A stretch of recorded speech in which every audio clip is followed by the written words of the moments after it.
प्रभु को धन्यवाद दे आज एक शुभ खबर नहीं आसी दर्शक मान मोर आंतरिक नमस्कार। वर्तमान मो सामने उत्कल बाप्टिस्ट मंडली प्रार्थना मीटिंग कमिटी संपादक महाशय अच्छा आचार्य पालक विहित कुमार परिचा आज्ञा अच्छा सर आम मनोज ख्रीष्ट स्वागत करुचु। Praise the lord. Praise the lord. समस्त को नमस्कार। कुमला सिंह बाप्टिस्ट मंडली तरफ निश्चित भाव जहाँ बर्तमान आम शुणा पार्छु चलित मसरे अर्थात 30 तारिख में प्रभु दयार एक प्रार्थना मीटिंग आयोजन प्रक्रिया चली शुणी पार्छु। वर्तमान की जहाँ आम उत्कल बाप्टिस्ट मंडल प्रत्येक विश्वास जानवर निहाती आवश्यक मनक संवाद मान कौन कहे विषय।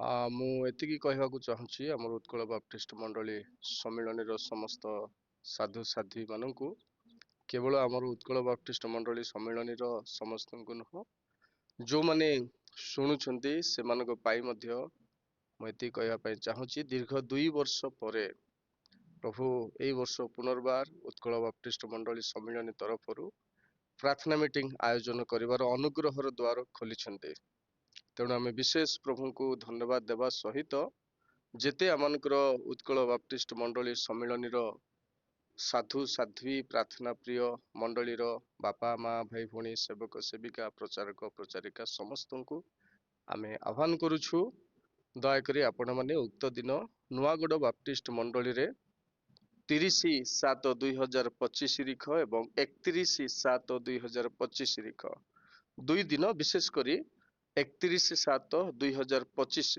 गुरुवार दिन आमानकर प्रार्थना मीटिंग आयोजन करा जिवो।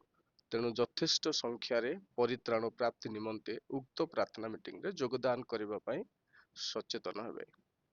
निश्चित भाव पालक महाशय एक शुभ समय प्रभु आशीर्वाद करंतु जहाँ से दिन मानक प्रभु को जीवंत वाक्य परिवेशन करने निमंते क्यों मान को स्थान दि जाए जहाँ उत्कल बाप्टिस्ट मंडल प्रत्येक विशेष मान जानवा दरकार रही।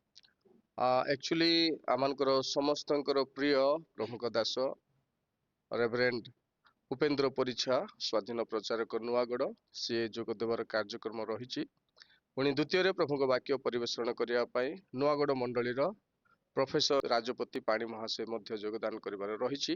ता सहित आउ जड़े प्रभु दास इथर योगदान करुँच सी होती आमनकर उत्कल बाप्टिस्ट मंडली सम्मिलन उपसभापति महाशय तथा रणालयी बाप्टिस्ट मंडलीर पालक महाशय। निश्चित भाव दर्शक बंधु मैंने आम शुणा पार्ल जो मैंने प्रभु दास मैंने वाक्य देवाई से प्रस्तुत अच्छा केवल आपंकर उपस्थित अपेक्षा रहा तो निश्चित क्यों समय आरंभ हो। एक्चुअली आमनकर बुधवार दिन संजय बेले आरंभ हम किंतु मेनली गुरुवार दिन 9टा बेले आम आरंभ करने को स्थिर करूँ। तेणु बहुत दिन पर आरंभ होउथबारु दयाकोरी आम समस्त को उत्साहित करुछु विलंब करेनि कारण शेष दिन मानक परमेश्वर सेवार गोटे गोटे मिनिट इम्पोर्टेंट अटे। तेणु शार्पली अनुरोध करुछु 9टा बेले योगदान करने चेष्टा करेंगे। प्रिय दर्शक बंधु मैंने आम समय भी आम समय सदव्यवहार करने निमंते आम जानवर आवश्यक रही। तेणु ए दिन मानक मध्य एपरी सुजोग पाइबा गोटे सौभाग्य मन अटे। तो निश्चित भाव आपण मानकर ए मतामत मो तरफ हृदय प्रत्येक जन सहित धन्यवाद दिए। आम प्रार्थना मीटिंग कमिटीर समस्त कर्मकर्ता तरफ उत्कल बाप्टिस्ट मंडली सम्मिलन स्थित प्रत्येक मंडली प्रभु सेवक सेविका विश्वासी विश्वासी मानक विशेष करी कुना भाई को आम धन्यवाद ज्ञापन करुछु। धन्यवाद। Thank you. नमस्कार।